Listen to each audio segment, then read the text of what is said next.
Good morning, students. Welcome to the class Indian Economic Development, Chapter 4.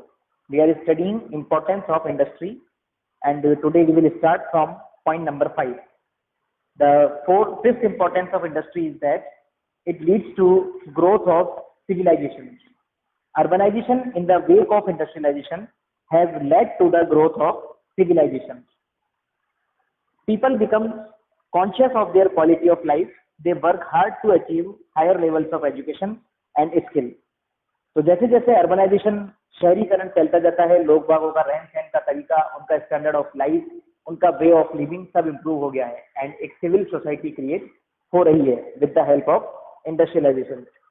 They work hard to achieve higher level of education and skill.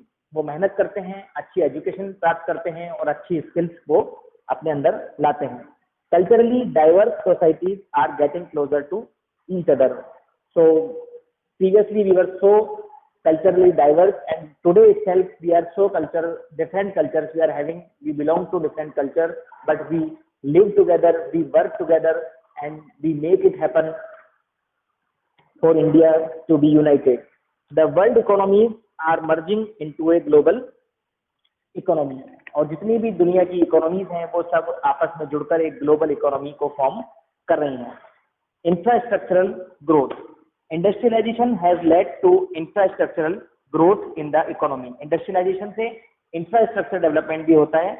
Industry tends to spread across different parts of the country, and as it spread there is an expansion of infrastructural facilities, commonly used facilities by industrial entrepreneurs, such as means of transport and communication, banking and insurance services, power and the like. जैसे जैसे industries का development होता है, infrastructure का भी development होता है, जैसे कि ट्रांसपोर्ट एंड कम्युनिकेशन का, बैंकिंग का, क्योंकि इन लोगों को अपना सारा बिजनेस किससे मिलता है?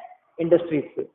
इनफैक्ट बोथ आर इंटरलिंक्ड, दोनों एक दूसरे से जुड़े हुए हैं. The growth of one escalates the growth of the other. एक की ग्रोथ होने से, इंडस्ट्री की ग्रोथ होने से इंफ्रास्ट्रक्चर की ग्रोथ होती है, और इंफ्रास्ट्रक्चर की ग्रोथ होने से इंडस्ट्रीज की ग्रोथ होती है. 7 पॉइंट है इंडस्ट्रियलाइजेशन, सिने क्वा नॉन ऑफ ग्रोथ, मतलब सिनोनिम ऑफ ग्रोथ. इंडस्ट्रियलाइजेशन और ग्रोथ दोनों साथ साथ चलते हैं. आप कोई भी कंट्री का एग्जांपल उठा के देख सकते हैं. Growth process and industrialization are so intimately related to each other that industrialization is often taken as a synonym of growth, implying that growth occurs as and when industrialization spreads. जैसे ही industrialisation फैलता है वैसे ही growth भी होती है. It is a fact that most developed countries today are industrialized countries. आप देख सकते हैं जितनी भी डेवलप्ड कंट्रीज हैं वो इंडस्ट्रियलाइजेशन के कारण डेवलप हुई हैं. In fact, industrialization has emerged as an inevitable route to the process of growth. Inevitable मतलब जिसको हम इग्नोर नहीं कर सकते, नॉट इग्नोरेबल. तो इंडस्ट्रियलाइजेशन से प्रोसेस ऑफ ग्रोथ चलती है और उसी से ग्रोथ होती है. Factors necessitating direct participation of the state public sector in industrial development.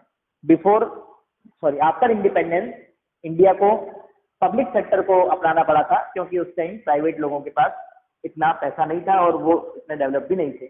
Along with the need to develop industry as the epicenter of growth, the planners and the politicians also realized that the process of industrialization could not be left to the market forces of supply and demand. Also, it could not be left to the wisdom of private entrepreneurs. Direct participation of the state was considered essential in view of the following factors.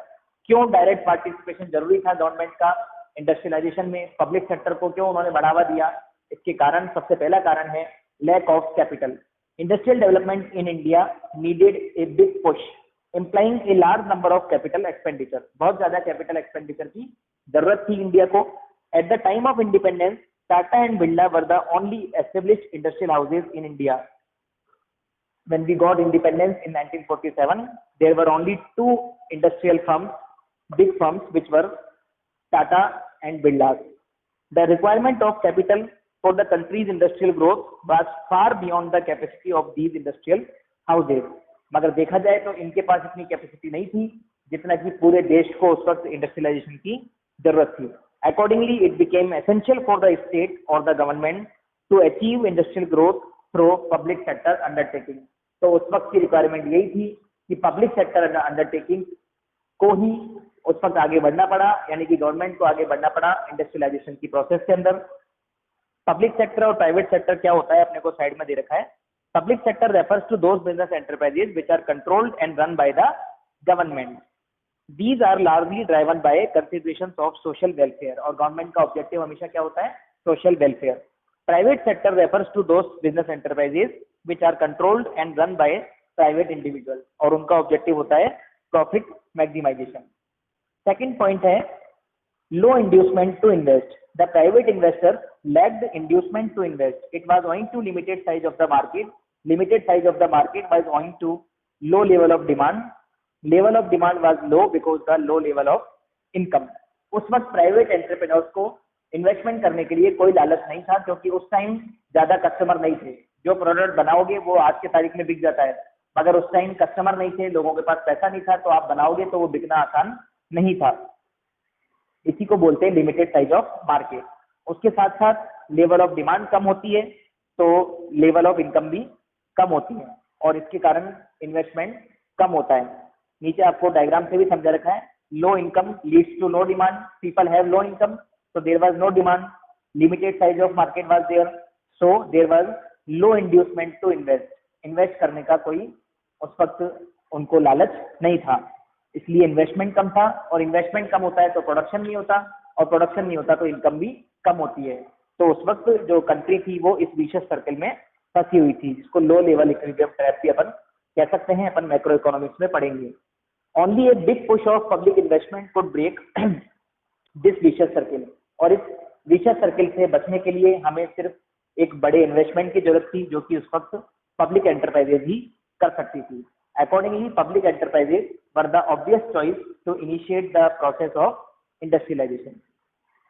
Third reason है growth with social justice, because at the time of independence India was there were so many differences, there were few rich people and a large number of poor people, and there was a big gap between them. The government realized that this objective could be achieved only through direct participation of the state in the process of industrialization, because it requires investment that generates employment rather than investment that maximizes profit. तो हमें investment ऐसा चाहिए था जिससे कि employment बढ़े, सभी लोगों को एम्प्लॉयमेंट मिले, क्योंकि उस वक्त सब लोग बेरोजगार थे। Rather than investment that maximises profit, उस वक्त हमारा मोटिव प्रॉफिट मैक्सिमाइजेशन नहीं हो सकता था, इसलिए पब्लिक सेक्टर को ही काम करना पड़ा, क्योंकि पब्लिक सेक्टर का वेलफेयर ऑब्जेक्टिव होता है, प्रॉफिट ऑब्जेक्टिव नहीं होता। Concentration of wealth was to be discourage, उस वक्त हम प्राइवेट एंटरप्रेन्योर्स को ज्यादा वेल्थ नहीं दे सकते थे, and public investment was considered as the best means to achieve it, और पब्लिक इन्वेस्टमेंट ही सबसे अच्छा तरीका है जो कि सोशल वेलफेयर कर सकता है या फिर ग्रोथ विद सोशल जस्टिस कर सकता है। ओके, यहाँ तक ही पढ़ेंगे अपन, आप लोग इसके नोट्स बनाइएगा। Have a good day, thank you.